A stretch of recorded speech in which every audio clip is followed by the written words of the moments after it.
Alright, what's going on? Kyle here. Don't mind the buzzer. Anyway, alright, just taking a standard sweater. Okay, this is it's a pullover sweater, not a vest, not a cardigan. I'll show you that one in a minute.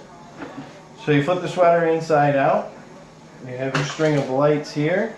Okay, so I usually just kind of start at the top and work my way down and kind of go around the pattern, not really go into the pattern.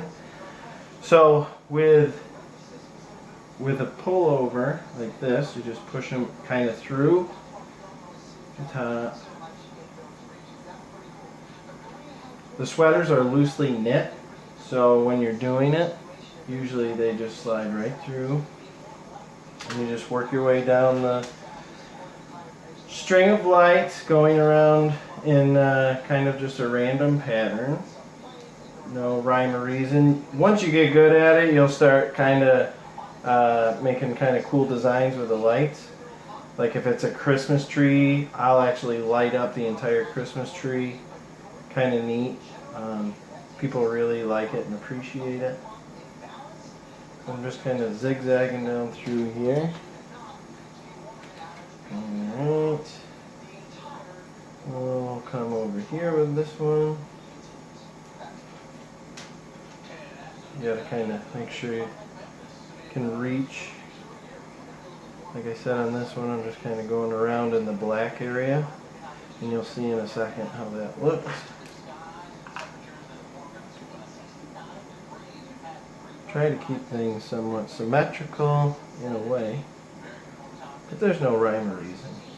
And when you're at the kiosk and you get good at it, this will really just take a couple of minutes. I would say probably 4. But what I like to do is when a customer comes up and they said, I'll take that sweater and can you add lights to it?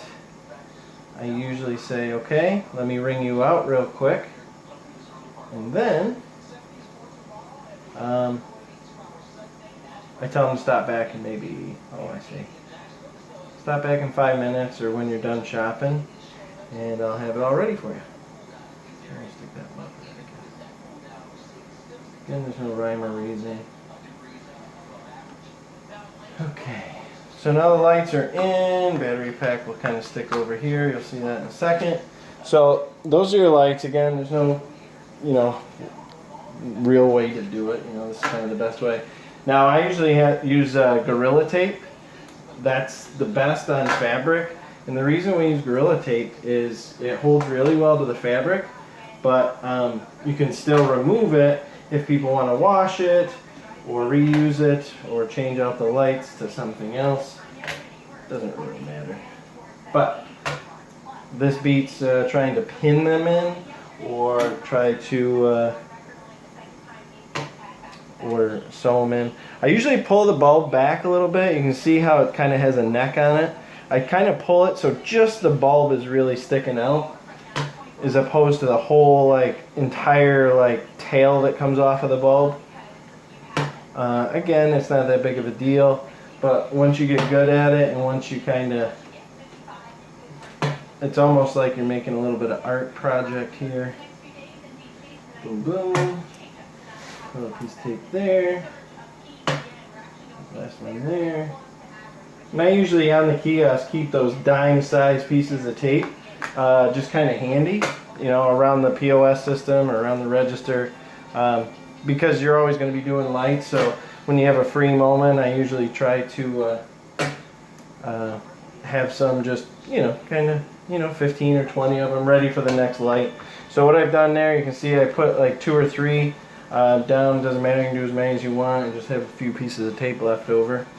But that tapes it to the inside. I kind of do it on the side here or down toward the bottom. You don't feel it. Once you put the sweater on, you don't even know it's there. But let's see how this one turned out. If it's not perfect, then it was because you rushed me. Let me turn the light off here. Nope. Let's see. I'm going to turn the light off. Oops. So you got 2 modes, the solid and then the blinking. And that's really Hope we can see that pretty good. But that's really how you want to display it on the kiosk or in your store. You know, just have them blinking all the time. That's really what pulls people into the store and really gives them something to look at. And they say, how much are the sweaters with the lights in them? Actually, you pick out your favorite sweater and we'll add lights to it just for a small upcharge. You can do $10 or $12 is probably a really good upcharge, but other than that, that's what your Christmas sweater is going to look like. And don't mind my dog barking either. Anyway, that's a quick tutorial on how to do that. I'll show you another one here in a minute. Thanks.